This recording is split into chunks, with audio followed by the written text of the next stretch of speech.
درنو لیدونکو لکه څنګه چې تاسو ته ویلې زمونږ 3 دانې یو البته پکې ایډیټور ده او دغه دواړه ورونه چې تاسو وینئ دا د مشران جرګې ټلویزیون تکړه ریپورټران دي. درنو لیدونکو زمونږ په خوا کې میرویس سلام زوی ولاړ دی چې دی به په تصویر کې کله کله په سهارنۍ خپرونو کې ظاهر شوی خو اواز یې په تلویزیون کې ډېر زیات خپرېږي ځکه چې ډېری پښتو ریپورټونه همدغه ځوان وایي نو ډېر ښکلی او ښایسته غږ هم لري. خو دا چې نن ماشاءالله توره کورتۍ او داسې ښکلي کالي یې اغوستي دي په څه مناسبت باندې او دا چې چېرته تللی و په کومې برخه کې د ریپورټ چمتو کړی ده په شي باندې کار کړی ده پر همدغه به درسره هم خبرې وکړو. په پیل کې درته د نوي کال مبارکي وایم.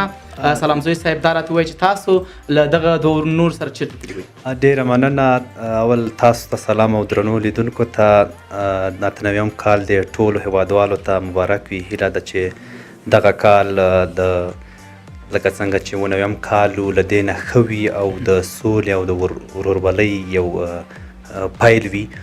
نو موږ هم تللي وو د بابر بڼ ته، هلته مو هیوادوال ولیدل او یو ریپورټ مو تنظیم کړ چې هیوادوال راغلي وو د نوروز د لمانځنې لپاره چې موږ هم هغوی نه سره مرکې وکړلې. ډېر خوشحاله او د دوی ټولو دا ټینګار چې الله دې په هیواد کې سوله راولي او چې تر څو دا په نن ورځې په شان باندې زموږ ټول هیوادوال په یو سوله ییزه فضا کې ژوند. ډېره زیاته مننه کومه ځکه تاسو چې د ریپورټرۍ په برخه کې کار کوئ نو تل جالبه خاطرو سره مخ کېږئ. داسې هم کله شوي دي چې ته تللی یو چېرته د ریپورټ جوړولو لپاره او هغه اصلي کس تا نه پاتې وي، هم د کلیپ ورته نه یې اخیستی او هم د نوم ورته نه یې لیکلی؟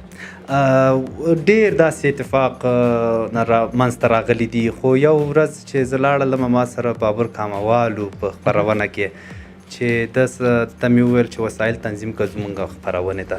چې هلته خپرونې ته لاړلو نو چې کتلې مې کمره کې بطرۍ نه وه اچولې نو هغه خپرونه موږ ناماسې پاتې شوله. بېرته دفتر ته راغلو، مدیر صاحب هم په موږ باندې فشار 180 او د نور همکارانو چې تاسو تللی یاستئ خپرونې ته تر اوسه هېڅ خپرونه نه ده ریکارډ کړې. ما خو ټول بابر کاموال کارونه دي نو ما سره د لیږلی وو او وسایل یې هم نه وړي. نو واقعیت خونجګار هم سولو ځکه مهمه خپرونه وه او موږ ته یو تجربه هم وه. وروسته له هغه نه ماشاءالله کاموال صاحب بیا تکړه ده، اوس هر څه ته په امین و. ډېره زیاته مننه کوم. درنو لیدونکو لکه څنګه چې تاسو ته معلومه ده د خبریالۍ ډګر داسې یو ډګر ده چې له خوږو ترخو خاطرو سره ډېر زیات مخ کېږو.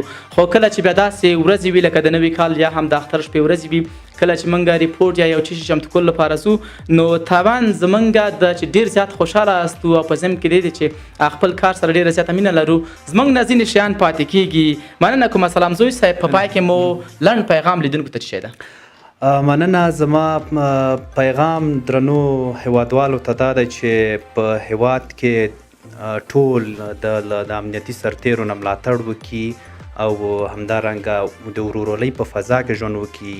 ټول قومونه چې په افغانستان کې اوسیږي دا ټول د یو بل ورونه دي چې تر څو لاس سره یو نه کړو په هیواد کې مو سوله نه راځي.